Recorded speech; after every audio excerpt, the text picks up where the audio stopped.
Bonjour à tous et bienvenue dans ce module Linux pour la cybersécurité. Aujourd'hui, on attaque les fondamentaux, c'est-à-dire les commandes incontournables du shell. Que vous soyez débutant ou que vous ayez déjà quelques bases, cette vidéo va vous donner les réflexes essentiels pour administrer et sécuriser une machine Linux. Alors c'est parti.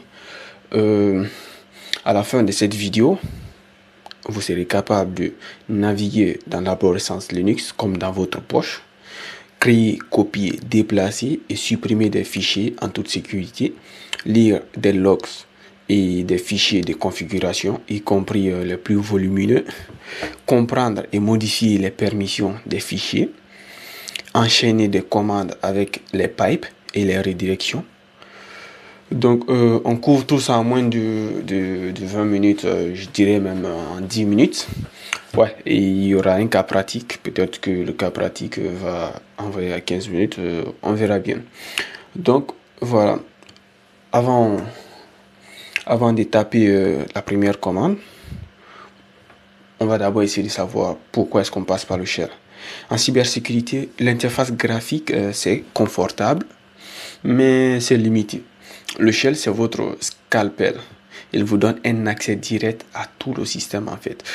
Quand vous analysez un serveur compromis, il n'y a pas de souris, il n'y a pas de souris, il n'y a qu'un putain de terminal, des logs et vous.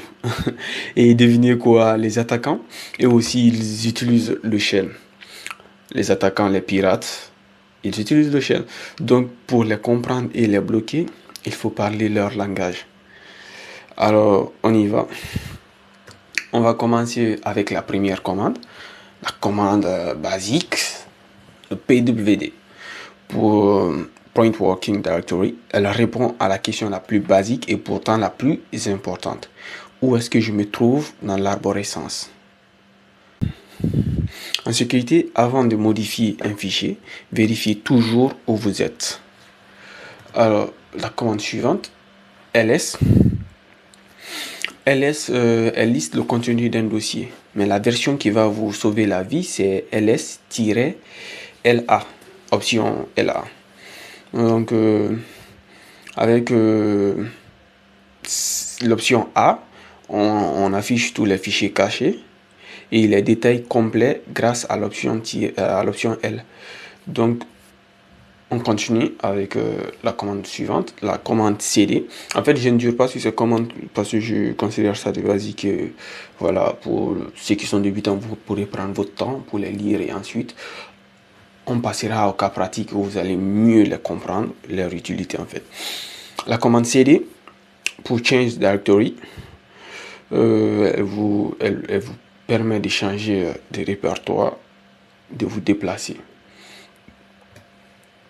Ensuite, on a la commande tree. La commande tree, elle n'est pas installée par défaut sur toutes les distributions. Donc, si ce n'est pas le cas, il faut l'installer avec sudo apt install tree avec l'option Y. Donc, tree affiche l'arborescence, mais ne vous inquiétez pas, on va le faire dans le cas pratique. Tree affiche l'arborescence complète d'un dossier. Et avec tree, vous pouvez voir la structure immédiate, les sous-dossiers, les fichiers en fait. Comme vous le voyez, comme son nom l'indique, tree, c'est une branche, un arbre avec plusieurs branches. Et l'arbre commence de la partie où vous l'avez lancé la commande, où vous vous trouvez en fait. Ensuite, on va passer avec le mkdir, la commande mkdir et tosh, qui permettent de créer des fichiers et répertoires. En fait, les deux commandes permettent de créer. Mais voilà, mkdir, lui, il permet que de créer des répertoires, alors que tosh, il permet de créer des fichiers vierges en fait. Voilà, et voilà, on va passer à la commande suivante, la commande cp pour copie. Alors, en cybersécurité, vous devez savoir qu'il y a une règle d'or. Avant de modifier un fichier système, on le sauvegarde. La commande cp sert à copier, c'est-à-dire à faire une copie du fichier en question. Donc, alors, comme ça, si si on a une erreur qu'on fait dans le fichier, on peut facilement récupérer la copie et voilà, continuer. Ensuite, on a MV pour se déplacer au renommé. Et vous devez savoir que MV, c'est un peu comme le couteau suisse, quoi. Et voilà, ça sera même votre couteau suisse. Ici, la commande MV sert à se déplacer, à déplacer des fichiers ou à les renommer.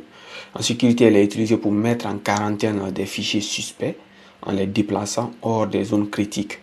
Et vous allez voir que vous aurez besoin, vous allez l'utiliser dans le cas pratique. On continue avec la commande RM pour supprimer les fichiers. En fait, ici, vous devez savoir qu'en Linux, il n'y a pas de corbeille. Donc, la commande RM supprime définitivement le fichier. Mais par contre, dans le cadre de la configuration d'une machine Linux, nous, dans le projet qu'on va faire, le projet RISC, après toutes ces vidéos, je vais vous expliquer. On va le faire même, on va créer une corbeille. Au lieu de supprimer les fichiers directement, on va les déplacer dans la corbeille. Utiliser un peu le système Windows en fait.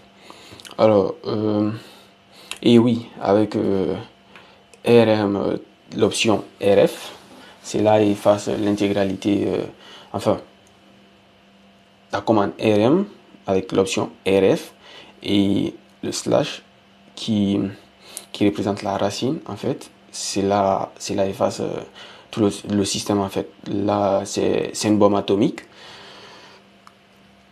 Un pirate qui réussit à intégrer ton système et il tape cette commande, bah, il a foutu le bordel à l'intérieur. Donc, on continue avec les bonnes pratiques. Ici, les bonnes pratiques, comme je l'ai dit, on va créer une corbeille pour déplacer temporairement des fichiers avant leur suppression définitive. Et on va faire en sorte de vider la corbeille une fois par semaine. Comme ça, vous avez des filets de sécurité, zéro risque d'effacement accidentel en fait. Ok, on continue voilà, avec cat et less. Ok, on attaque la lecture de fichiers ici avec cat et less. Cat affiche tout le contenu d'un fichier d'un coup. Pour un petit fichier comme une configuration, ça passe. Mais pour les fichiers qui ont un grand contenu, et ben, la solution c'est d'utiliser less. Avec less, là vous contrôlez, il y a les flèches pour monter et descendre, c'est-à-dire c'est l'affichage pagine en fait quoi. Voilà. Et on continue, on va gagner un temps. Avec head et tail. Head pour le début et tail pour la fin. Head montre les premières lignes. On peut avoir par exemple head option N et 20 et ensuite on met le fichier. C'est-à-dire là, il montre les 20 premières lignes. Tail montre les dernières lignes. Et voilà.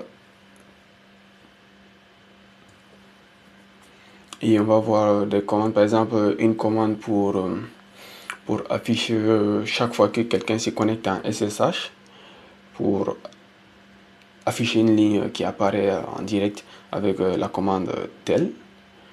On aura tel option F /var /log /auth.log. Voilà, mais on va le faire dans le cas pratique. Ainsi de suite. Pour arrêter, vous n'aurez qu'à faire CTRL C. Ensuite, la commande la plus importante, la commande grep.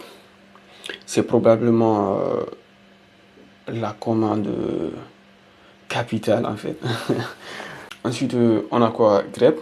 Grep, d'abord, il faut savoir que grep, il cherche les motifs dans du texte. Il extrait toutes les tentatives, par exemple, avec des combinaisons. On peut extraire toutes les tentatives de connexion échouées avec la commande grep. Et les options utiles de la commande grep, nous avons l'option I qui permet d'ignorer la case lors de la recherche. La commande R, enfin, pas la commande, l'option R qui cherche récursivement dans tous les sous-dossiers. l'option V qui inverse la recherche en fait. Et ensuite, vous devez savoir que grep permet de faire un tas de choses. Par exemple, rechercher du texte, ouais, ça on l'a dit, on le fera dans le cas pratique. Et là, vous avez quoi? Rechercher les tentatives de connexion échouées dans les logs d'authentification. Voilà. Et voilà, c'est la commande dont je parlais tout à l'heure et pour aussi détecter les attaques par force brute. Parce que voilà, si votre mot de passe, si vous avez configuré une politique de mot de passe assez solide, eh ben, il y a des attaquants, il y a des pirates qui vont essayer de se connecter par force brute à votre système. Et là, ils peuvent utiliser des outils comme John Reaper, ainsi de suite. Et avec cette commande, vous aurez qu'à faire, vous pourrez afficher tous ceux qui se sont connectés, tous ceux qui ont essayé de se connecter par force brute et dont la connexion a échoué en fait.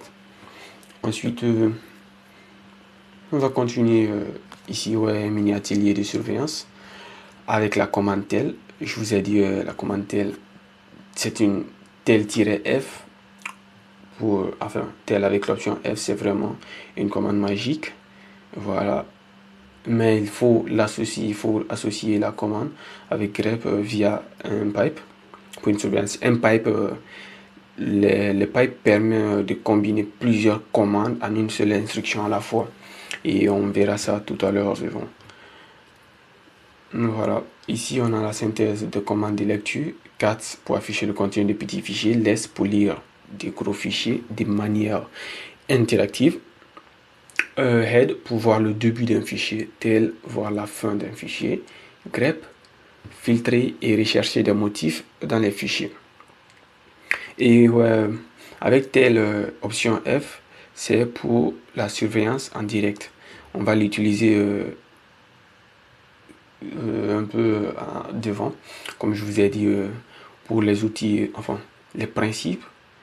Nous avons la minimisation, c'est-à-dire minimiser la surface d'attaque. Ensuite, cloisonner, ensuite contrôler et surveiller. Dans le cadre de la surveillance, le quatrième principe, c'est là où on utilise cette commande généralement.